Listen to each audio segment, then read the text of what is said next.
Hello guys, আপনারা skip করবেন না, ঠেলা মারবেন না। কথাটা হচ্ছে, এটা হচ্ছে কিন্তু পদ্মা নদীর শাখা ভৈরব নদী। এই নদীতে দেখছেন কিছু আছে, বুঝতে পারছেন? আপনারা যদি পুরাতন লোক হয়ে থাকেন তাহলে আপনারা ঠিক বুঝতে পারবেন। তার জন্য লাইক, শেয়ার, কমেন্ট, ফলো করবেন। তো কথাটা হচ্ছে, এই যে নদীটা দেখছেন, আগে বড় বড় সাইকেল একটা পাখি, মানে বক যেমন হয় তার চাইতে একটু বড়, তারা প্রচুর থাকতো। সাদা সাদা বক, পানকড়ি, কালো কালো, অনেক থাকতো।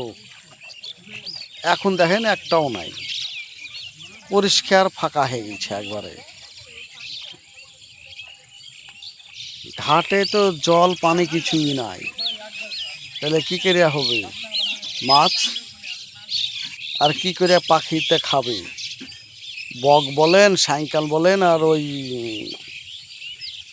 পানকড়ি বলেন, আর মাছরাঙা বাঁশের ডুগায় থাকতো, চভাং করে যা পড়তো। আপনারা নিশ্চয়ই দেখেছেন গ্রামে যখন থাকেন। হ্যাঁ, এই জন্যে আপনাদেরকে এই রিলটা বানিয়ে আপনাদেরকে বললাম, শেয়ার করলাম আপনাদের সঙ্গে। আপনারা আমাকে শেয়ার করবেন, ঠিক আছে? লাইক, শেয়ার, ফলো, কমেন্ট করবেন।